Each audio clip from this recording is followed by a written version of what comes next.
President Trump pitches his record, Democrats pitch President Trump's racism, and the media push themselves as Election Day finally arrives. It's here. It's come. The great battle of our time. I'm Ben Shapiro. This is The Ben Shapiro Show. So if it sounds like I'm being flippant about this election, it's because I'm being a little flippant about this election. It's not because I don't think it's important. I actually think it's very important. But every time there's an election, we are told that it is the most important election of our lifetime, that by tomorrow, everyone will be dead. Their corpses will be strewn across the wasted landscape of the United States. I'm not so into that. I'm going to explain what the election means, what the election doesn't in just 1 second. First, let's talk about the rhetoric that you read in the news. So when you look at the news and you look at what the news has to say about Brett Kavanaugh's confirmation, it's pretty obvious that the media are trying to solidify the left for today's midterms, which means that it's going to be a battle for the House. I mean, a real battle. Here's what's at stake if the Democrats take it. A lot of positive policies the Republicans have enacted over the past couple of years, all the stuff they've done to help the economy, tax cuts, judicial appointments, withdrawal from the Iran deal, all that stuff could be stymied if Democrats take control of either house, which looks like a serious possibility. When they start to obstruct, what effect could that have on the dollar, on stocks, on other unknowns that might impact your savings? What is your plan? Can you afford another hit to your retirement like the last downturn when the S&P dropped 50%?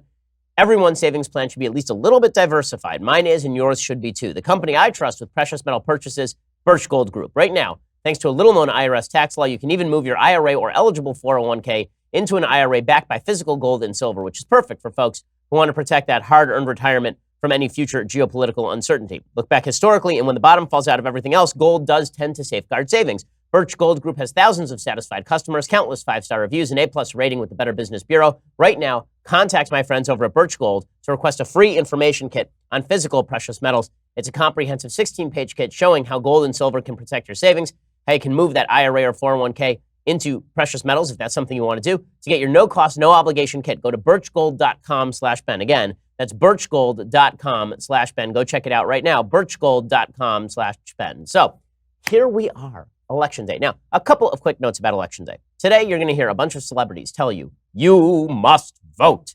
You're going to hear a bunch of media people talking about the wonders of American voting. And it's true. It's an incredible thing that we get to decide the future of our politics in this country. It's also a day when we remember that the people that we wouldn't trust to pick up our mail are going to decide how our families live. So that's kind of depressing. And it's a reminder that you know what's the best way to run a democracy? To not give the government power in the first place. I'm talking to you Democrats, I'm talking to you Republicans, I'm talking to everyone. If the government were less powerful, if the government were not all that important in your life, then you would not care all that much about the outcome of the election. You'd have a stake in voting, but it wouldn't feel like a life or death thing. And for a lot of folks today, I mean, when the election results start flowing in tonight, people are going to lose their minds. People are just going to lose it because whichever way it goes, people are going to think it's the end of the world. If the Democrats sweep, Republicans are going to feel as though they are under the gun again, just like during the Obama years. And if the Republicans sweep, Democrats are going to feel like the democracy is at an end. In reality, is our democracy at an end? No, it's not. And if gridlock ensues because Democrats win the House, that would be bad for a variety of reasons, which is why you should go out and vote Republican today, in my opinion. But with that said, the alarmism that it's the end of the world, no one will survive. We've got Andre the Giant out there in his Holocaust cloak screaming, there will be no survivors. Like that stuff, it's not the case. It's not the case. Okay, politics matter, but you know what matters more? Pretty much everything else in your life. Really, like, politics does matter. I spend my life doing it. But again, I think it's imperative to recognize that politics only matters insofar as people are trying to control your life from above. So we should all be fighting for the same thing, which is for people to leave us alone. With that said, we are now into the final pitch. The final day is here. It has arrived. Let them fight. So the final pitch from President Trump is basically, yeah, it would probably be better if I talked about the economy. Sure, it would be better if I were more uniting. But let's be real about this. Democrats aren't interested in uniting, so I'm going to troll the living hell out of them. That was basically Trump's closing message yesterday. He has talked about the economy. You know, the fact is that when people say Trump doesn't talk about the economy, he should be pitching the economy. He has talked about the economy pretty incessantly. But if you're the president of the United States and you say two things, one is the economy is great, and the other is Stormy Daniels is a horse face, one of those things is probably going to get more attention than the other thing, just as a matter of fact. Now, here is how Republicans could have run in this election. And this is not me saying that Republicans are going to do badly. Maybe they surprise everybody and do great tonight. The polls right now are showing that the poll average, at least from 538, has Democrats up about 9 in the generic ballot. The Real Clear Politics poll average has Democrats up about 8 in the generic ballot. I think that Republicans are going to do slightly better than that because in every midterm election since 2002, the Real Clear Politics poll average has overpolled Democrats. This is true in 2006 when it said that Democrats were going to have about a 10-point advantage. They finished with a 7-point advantage. It was true in 2010 when they said that Republicans were going to have about a 5-point advantage. It turned into a 7-point advantage. It happened again in 2014 when they said Republicans had about a 3-point advantage and it was a 7-point advantage. So it is possible that the polls are systemically undercounting Republicans. Again, that is a possibility. But with all of that said, if you had to put betting money on tonight's election, you would suggest that Democrats take the House fairly easily. If you look at the 538 analysis, this is Nate Silver's group, the 538 analysis, and I think data are appropriate to analyze, the analysis suggests that in the sort of 80 percentile range of certainty is the Democrats win somewhere between 21 and 57 seats, which is a very broad range. But remember, Democrats only need to win 23 to take the House. That means that it's very unlikely that Republicans keep the House at this point. If I had to put money on it, I would be saying 35 seats and above for Democrats in the House. Republicans pick up maybe 1, maybe 2 seats in the Senate. Because 3 weeks ago, I think the math was a little bit different, but the narrative over the past 3 weeks has not been good for Republicans. And again, President Trump's final pitch is a pretty polarizing one, which may get more Republicans out to the polls, but will also bring more Democrats out to the polls. Here's what the election could have been. So Rush Limbaugh did a rally for President Trump in Cape Girardeau, Missouri, which is Rush's hometown. And I've never seen Rush do anything like this before, which is, it's a pretty amazing showing by Rush, right? Rush doesn't tend to do this sort of thing. Sean Hannity also showed up to cover the event, but then he ended up on stage pumping President Trump, which again, a lot of folks are very upset at Sean Hannity for doing this. Here's my feeling. Who cares? Really, this is my feeling. Because was anyone unaware that Sean is a big President Trump fan? Like, so what? It seems not inappropriate to me. If I saw Al Sharpton campaigning for Barack Obama, he's a host on MSNBC. If I saw Chris Hayes campaigning for Elizabeth Warren, I wouldn't be shocked. Frankly, if I saw Anderson Cooper campaigning for Hillary Clinton, that would not have shocked me in any way because we all know where everybody stands in partisan fashion. In any case, Rush points out that he's at Trump's rally and he says, listen, the fact is that Democrats talk about us being divisive. They are the ones who are divisive. They never accepted the fact that they lost. And of course, Rush is correct about this. The president and all of us have been labeled by some Democrats in the media divisive. Divisive? The Democrats haven't even accepted they lost the election in 2016. That's what this is all about. Okay, and of course, Rush is correct about this. When it comes to divisiveness, Democrats had a patent on this before President Trump.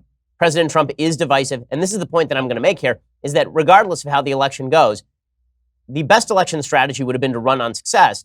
Here's President Trump trying to do that a little bit yesterday. He said that with the economy this good, we should be able to have some electoral success here.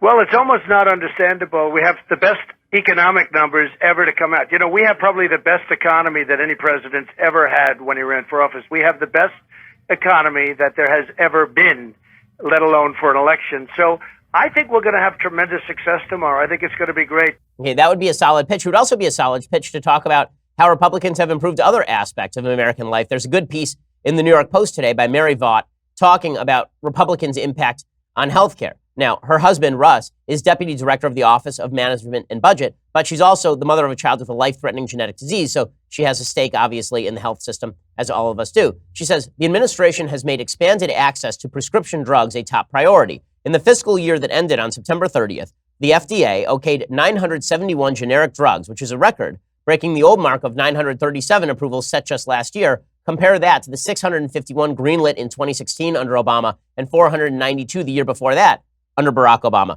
The more rapid approval of generic drugs has an impact on patient wallets, which of course is true. Also, the administration has expanded access to more coverage options, including short-term plans. Individuals who can't afford Obamacare actually now have more alternatives with more reasonable rates.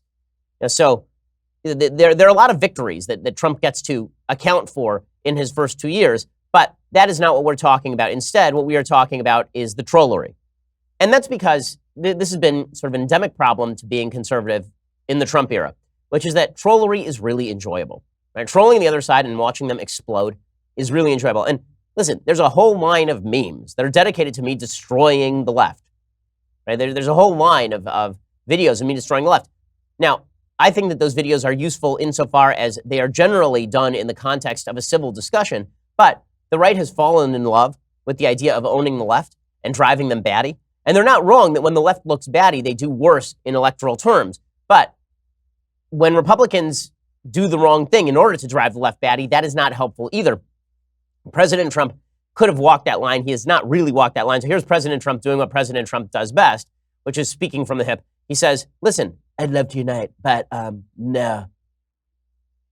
The fact is, I shouldn't say this because I want to unite. I do eventually want to unite, but the fact is we're driving them crazy. We're driving them crazy. They don't know what to do. They're going loco. Yeah, so there's that uniting language that we all hear about. Now, again, in a second, I'm going to get to the Democrats and the great lie that the Democrats are pushing forward, which is that they are the uniting party. The thing about Trump, and the reason people like Trump, is because Trump does strip away a lot of the pretense from politics.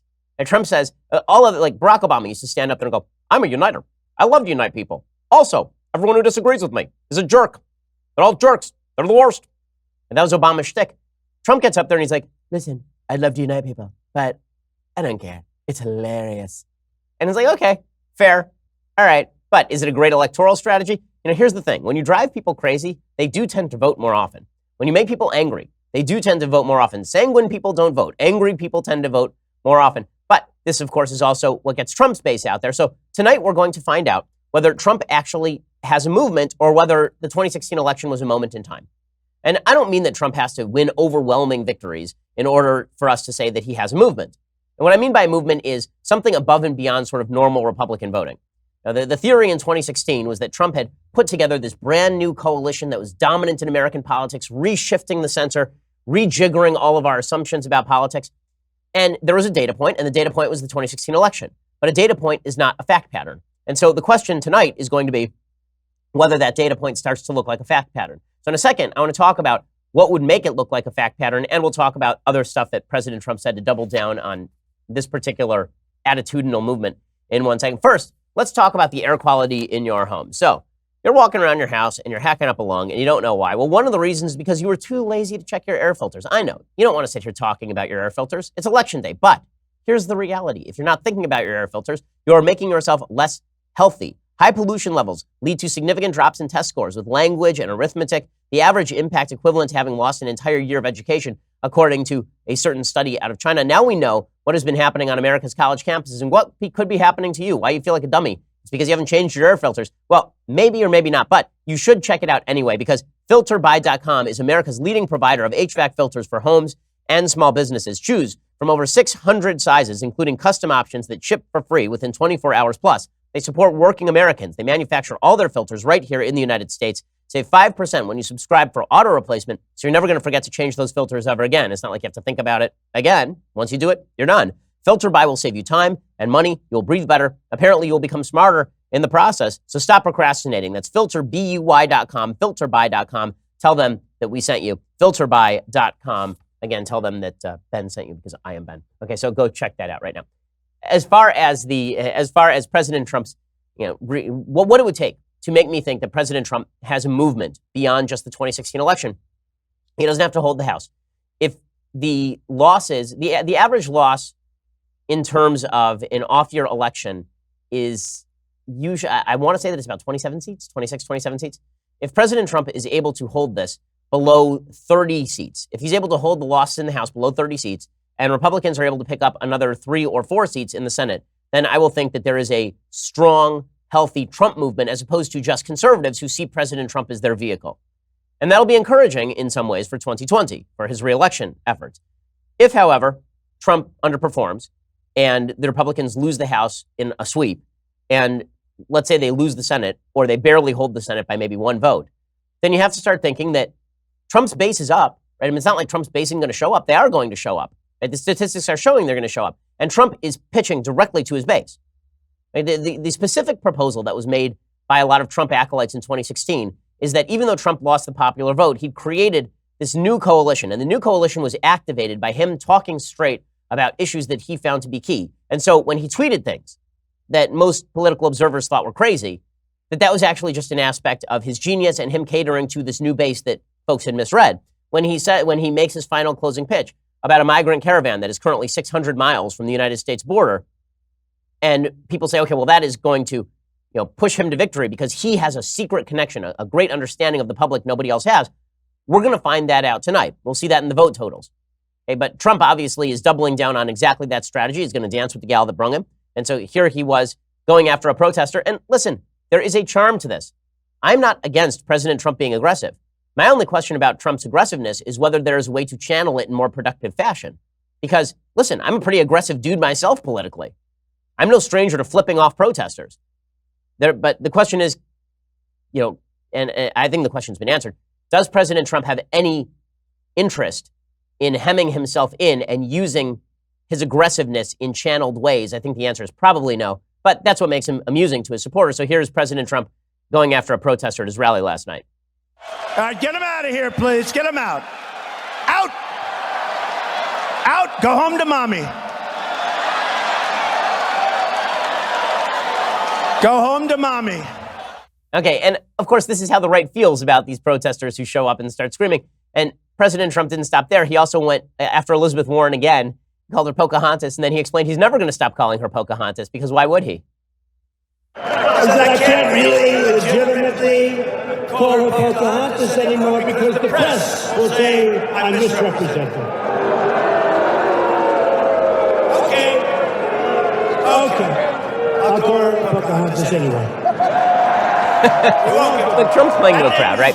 The dude knows how to play to a crowd. So the question is, will playing to a crowd actually redound to his electoral benefit? We're going to find that out tonight. Now, President Trump is already kind of preemptively reacting to the idea that the Democrats might win the House. Here was his response to the idea that Democrats are going to investigate every aspect of his life and hold up his business. Here's what he said. What he said is he doesn't care. We will have to work a little bit differently. I don't think that's going to happen. He said that he doesn't care about their investigations. They can do whatever they want, and I can do whatever I want, which is, we'll find out. It's a lot of confidence from the president. Okay, so Trump's final pitch is, my base will take me through this. My base will take me through. The Democrats' final pitch is sort of bifurcated. So the Democrats have one pitch that is directed toward their base, and then they have one pitch that's directed at the broader American public.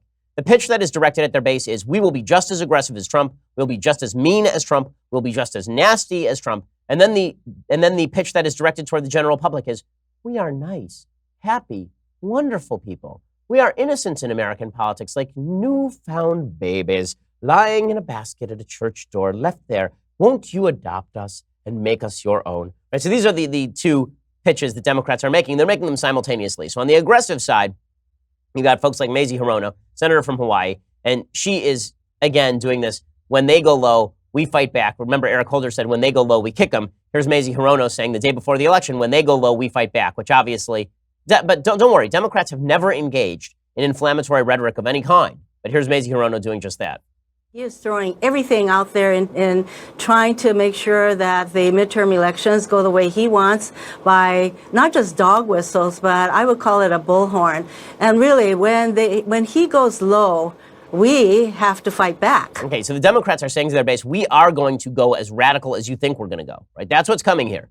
We're going to go radical. Cory Booker, the ridiculous senator from New Jersey, and I say ridiculous because in the dictionary, under the word ridiculous, is actually a picture of Cory Booker doing his jazz hands from a judicial hearing. Here is Cory Booker on Comedy Central. Again, amazing. It is truly amazing how all these guys get booked on late night television. I mean, I know Democrats must just have superior bookers. It can't be media bias. It must be the Democrats have just great bookers like Cory Booker. And here is Cory Booker talking about how the criminal justice system is a cancer on the soul of our country. Yeah, they're not radical at all, gang. And what angers me is before we even had a Donald Trump elected, we had a cancer on our soul of our country, a criminal justice system that treats you better if you're rich and guilty than poor and innocent.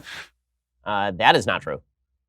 That's not accurate. I've worked in a prosecutor's office. In the prosecutor's office, we prosecuted a guy who was one of the founders of gene therapy for alleged sexual molestation of a next-door neighbor. And we refused to prosecute a bunch of cases involving poor innocent people because that's sort of how our criminal justice system works. The number of actual innocent people who are walking through the doors of a criminal justice center, pretty low by percentage. In any case, the radicalism of the Democratic base is in the offing. obvious to anyone. There's a piece by David Graham over at The Atlantic talking about where the Democratic Party is moving on policy. And he says that the Democratic base has moved pretty radically to the left. He says, according to Pew data, 46% of Democrats and Democratic-leaning voters now identify as liberal, up from 28% 10 years ago. Meanwhile, the percentage who say they're moderates has dropped from 44 to 37. The number of conservatives continues to drop too, but those changes most likely reflect the exodus of right-leaning Democrats as both parties become more ideologically homogenous. It doesn't necessarily mean there's been huge growth on the party's left wing, but when you look at the specific moves on specific policies among the Democratic Party faithful, you see a radical shift to the left. So I think this is correct. Here is The Atlantic. Digging into Pew's data on specific positions can provide a good sense of how Democrats are moving leftward on certain issues, especially immigration, economics, and race. Most astonishing is immigration. As Peter Beinart, who is terrible, has written, leaders in the Democratic Party have undergone a dramatic shift toward unalloyed support of immigration, including to a certain extent illegal immigration. In 1994, just 32% of Democrats said immigrants strengthened the country. Now 84% do. Right, so there's complete ideological homogeneity inside the Democratic Party on an issue of serious public controversy. Same thing on economics. 3/4 of Democrats say the government doesn't do enough to help poor people, up from half in 1994. 2/3 say government should regulate business more, up from half in 1994. In 1994, 2/3 of Democrats said people could get ahead if they were willing to work hard. Now only half do. Right, so they're moving dramatically. And on race, it's the same thing. I'll discuss that in just 1 second. First, let's talk about your sleep quality. So, you haven't been sleeping well. I know, don't lie to yourself. You haven't been sleeping well. The reason you haven't been sleeping well is because you're a unique human, and yet your mattress is made for a generic human who does not exist and who is not you, which is why you need to go over to Helix Sleep. Helix Sleep has built a sleep quiz that takes 2 minutes to complete. They use the answers to match your body type and sleep preferences to the perfect mattress. Whether you're a side sleeper or a hot sleeper, whether you like a plush or a firm bed, with Helix, there's no more guessing and no more confusion. All you have to do is go to helixsleep.com/Ben, take their 2-minute sleep quiz. They will match you to a mattress that will give you the best sleep of your life. For couples, Helix can even split that mattress right down the middle, providing individual support needs and feels for each side of your marriage. My wife and I have a Helix Sleep mattress. We did the 2-minute sleep quiz. It came in the mail. We unwrapped it and inflated. We popped it on bed. It was good to go. It's terrific. Right now, Helix is offering up to $125 off all mattress orders. All these mattresses, by the way, have a 10-year warranty. You get to try it out for 100 nights risk-free, so you're not losing anything. Get up to $125 off at helixsleep.com/Ben. That's helixsleep.com/Ben for $125 off your mattress order. Again, helixsleep.com/Ben. Go check it out. So, as I say, Democrats have been making a dual pitch. Pitch number one is to their base. We are going to be as radical as you want us to be. See, the difference is that Trump is only making one pitch. I'm Trump. Right? His pitch is basically, look at me. This is me. I love me. Bask in it. Right? That's Trump's pitch is more honest than the Democrats' pitch in certain ways. The Democrats' pitch is to their base, we're going to be super duper radical. We're like Nancy Pelosi, but on speed. And then to the rest of America, we are standing for truth and dignity. We are like insurance salesmen. We're like Allstate. You're in good hands. Right? There's this kind of two-faced campaign that's been going on. The Democratic Party base is obviously resonating to the super progressive message. And you can see it with each one of the candidates that they're pushing. Like Beto O'Rourke is being, quote-unquote, mainstreamed. He is really, really far left. Andrew Gillum is even further left. The future governor of Florida, perhaps. God forbid. Right? Andrew Gillum is a radical leftist, like a Bernie Sanders radical leftist. And he's being treated as a mainstream political figure who wants to unify Florida, even as he calls Ron DeSantis a racist refugee from the KKK. That's because the Democratic Party base is radical. We talked about they're radical on immigration, they're radical on economics, and they are radical on race too. The percentage of Democrats who say the government needs to do more to fight racism has risen from 57% to 81% since 2009, which is kind of amazing because I remember when we elected a black president twice, and we were told that that was the beginning of the healing of America. In 1994, 4 in 10 Democrats said that racial discrimination was the main reason black people couldn't get ahead. In 2017, more than 6 in 10 did. By the way, if you changed your mind and you think now that racial discrimination is worse for black folks than it was in 1994, you're crazy. You're crazy. But the reality is the reason that this has shifted is because the demographics of the Democratic Party have changed, as The Atlantic points out. Non-college educated whites have shrunk as a portion of the base by 20%, meaning blue-collar whites fled the Democrats because of intersectionality, and they have picked up big in kind of highly educated areas, people who have gone to 4-year colleges and grad programs, because those people tend to come out on the left.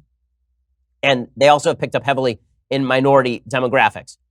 So what this Atlantic article points out is that the Democrats are actually right of their own base right now. The Democrats, believe it or not, as scary as that seems, Nancy Pelosi is actually to the right, and so is Chuck Schumer, of the Democratic Party base right now, which means that the radicalism that the Democrats are trying to hide from the general public is very much present with their base. So as I say, there have been two messages. Message number one is, we got radical, and we will do everything we can to change this country. And message number two is, we are all American as apple pie. Pushing that message today is Paul Krugman, who's been writing the same column repeatedly. I feel like I've been reading Paul Krugman's column over and over, and it's the same column, just kind of projected through a kaleidoscope. In any case, Paul Krugman's final pitch is, of course, Republicans are evil and we are awesome.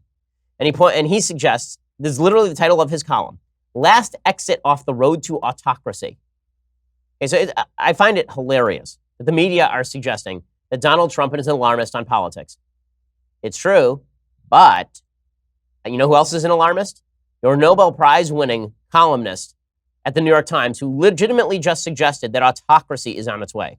At the end of democracy on its way. We played a clip of Bill Maher yesterday. Bill Maher said the same thing.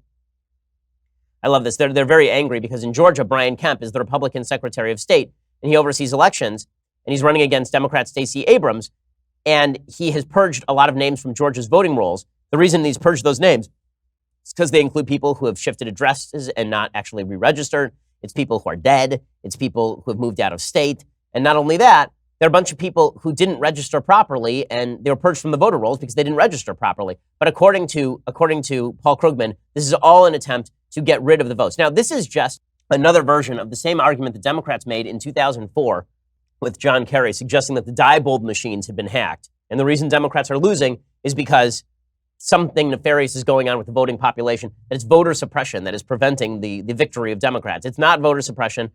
Black Americans particularly, Democrats have claimed, are being suppressed. Black voters in 2008 and 2012 voted far out of proportion to their actual proportion of the population. So that is not actually happening. But Paul Krugman suggests that we are at the end of democracy. He says voting restrictions are almost entirely a Republican thing. As always, Democrats aren't saints, but they appear to believe in democracy while their opponents don't.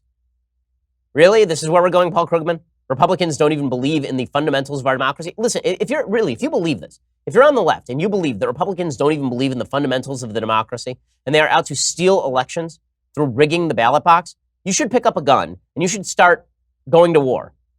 Really, because that is a coup, right? That's an actual coup that you're talking about. But you don't have the balls for that, so instead you're going to sit around and whine about how elections don't always go your way. And then tomorrow, if Democrats do well, tomorrow it will be, look at this beautiful American election system. Look at how wonderful our election systems are. Look how honest and God-fearing Americans are. Amazing how this will shift.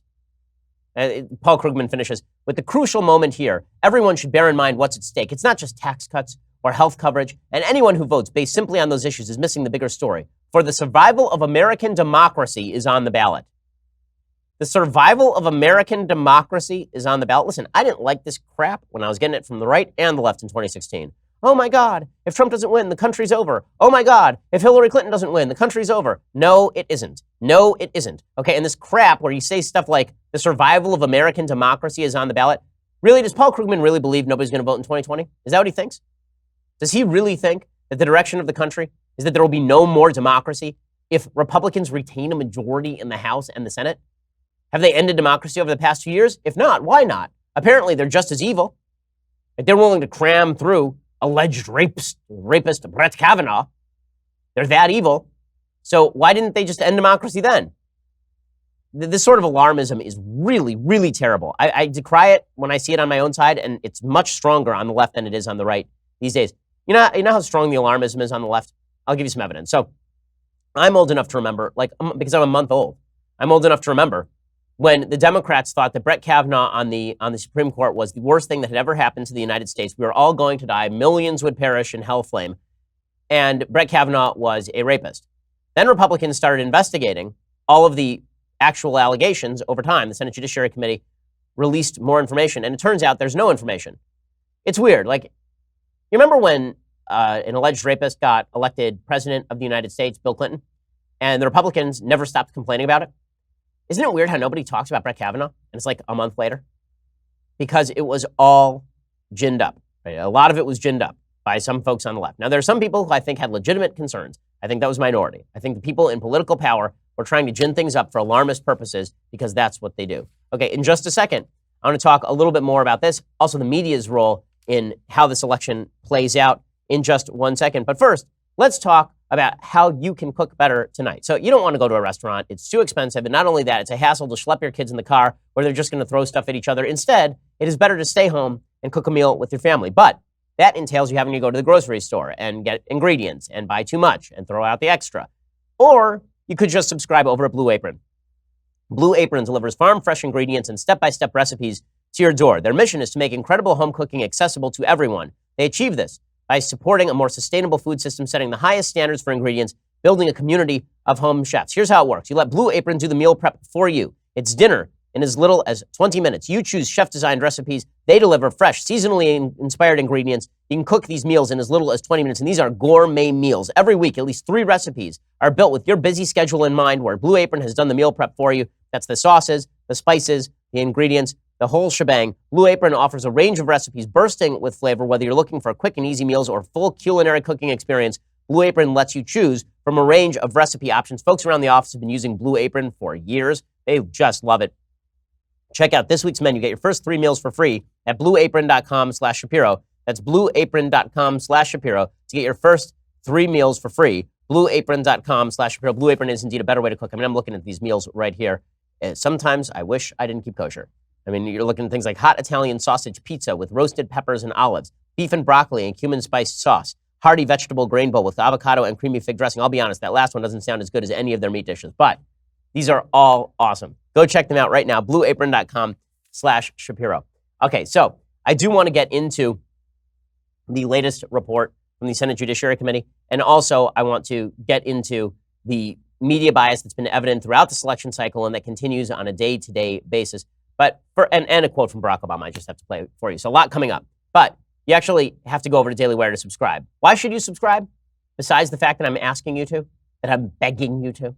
Because you need to join us tonight, because starting at 5 p.m. Pacific, we have the Daily Wire Backstage Election Special. I could not be less excited about it. God King Jeremy Boring, me, Andrew Klavan, the execrable Michael Knowles, they will all be smoking and infusing my lungs with cigar ash, which will later cause my death from lung cancer. Elisha Krause will be here covering all the latest election news as it happens. Plus, we'll even be getting Twitter updates from our own Cassie Dillon and Colton Haas, the young guns. So you won't want to miss this. As always, I'll want to miss it, but you won't. As always, only Daily Wire subscribers get to ask the questions. So make sure to subscribe today. If I'm going to put myself through the hellish situation of watching this election live on television for you, the people, then you should show up. Okay, so show up and pay us money. Go check it out, $99.99 a month. You get the rest of the show live, and you also get to be part of our mailbag on Fridays. You get to be part of the election special, all sorts of goodies. When you get the annual subscription, you get this, the very greatest in all beverage vessels. I have yet to hear a complaint that I find credible about the leftist tears hot or cold tumbler, because it is indeed that spectacular. Now, there have been allegations made about this tumbler, but those allegations have been unverified and unverifiable. No location, no time, no date.